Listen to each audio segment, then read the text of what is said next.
With the fourth and final day of the Democratic National Convention concluding the gathering, I thought I'd take the time to make this video and sum up the events of the fourth day, as well as reveal the truth behind the captivating message the Democrats are conveying this time around regarding America's future and what's in store for American citizens if Kamala is elected President of the United States. Hi, my name is Francis. Welcome to The Crude Truth, and without further ado, I present to you the truth about Democrats. There are three speeches I would like to talk about in this video. One of them is speech by Senator Elizabeth Warren, which was one of my favorites, by the way, as well as speeches made by former Republican Representative Adam Kinzinger, and of course, the definitive Democratic nominee for president, Kamala Harris. Before Senator Warren started her speech, she was met with a roaring standing ovation. She could also be seen getting a little emotional too. Most likely because she spent her entire life advocating and supporting the middle class. And by giving this speech at the DNC, she's contributing to it a chance at a future where her life's work can be amplified to unimaginable heights, where middle class families like the one she grew up in have a chance to reap the fruit of what America truly has to offer. She then goes on to point out the stark difference between Donald Trump's adverse track record and Kamala Harris's praiseworthy history. How Kamala Harris understands the struggle of being a working class American. How Donald Trump has no noteworthy familiarity with the everyday things common Americans have to go through. How Kamala Harris time and time again has accomplished feats in support of the middle class and that she'll continue to do so when elected president. Oh yeah, and she takes a jab at Trump and J.D. Vance towards the end of her speech. And there it is. Groceries, gas, housing, healthcare, taxes, abortion. Trust Donald Trump and J.D. Vance to look out for your family? Shoot, I wouldn't let those guys, I wouldn't trust them to move my couch.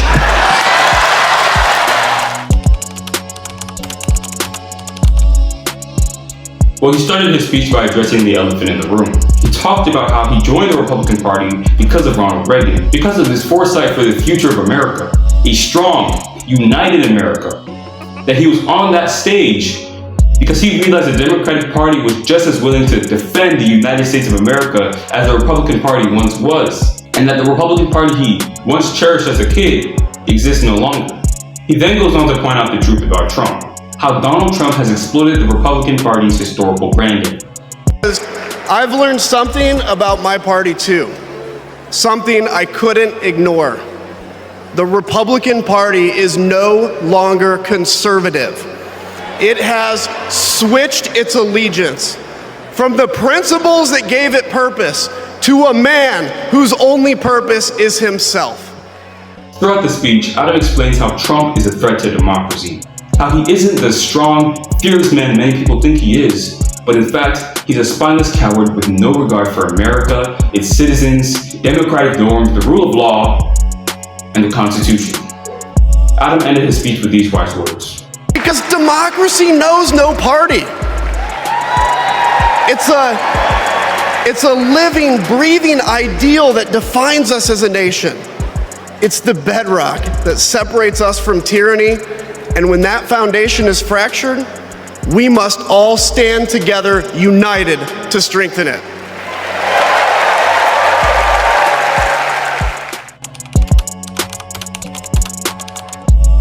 Kamala Harris started her speech by covering her early life. She discussed how her parents met at a civil rights gathering and how they played a significant role in where she is today. How they taught her to fight for what's right. How her best friend's experience with sexual abuse encouraged her to become a prosecutor. She then went on to accept the Democratic nomination for President of the United States. On behalf of everyone whose story could only be written in the greatest nation on earth, I accept your nomination to be President of the United States of America. Throughout the course of her speech, she expounded on her vision for America, reaffirmed everything she's promised thus far in her campaign, and ended her speech like this. It is now our turn to do what generations before us have done, guided by optimism and faith to fight for this country we love, to fight for the ideals we cherish and to uphold the awesome responsibility that comes with the greatest privilege on earth, the privilege and pride of being an American. Let's fight for it. Let's get out there. Let's vote for it.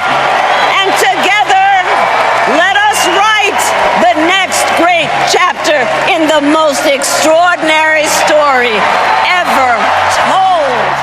So, what do I think?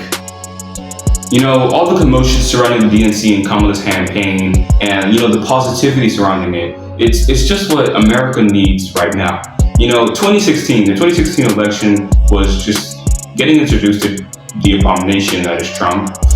Trying to stay objective here, but, you know, getting introduced to Trump, and 2020 was Biden versus Trump, and it was mostly Biden's campaign was mostly predicated on anti-Trump.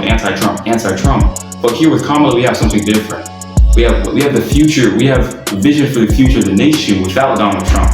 Take him out of the picture. And I think that's what America needs right now. Guys, thank you so much for watching this video.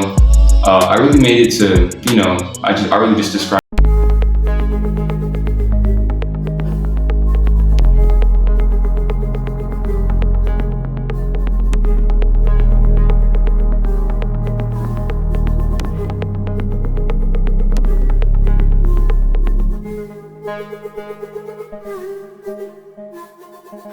Thank you.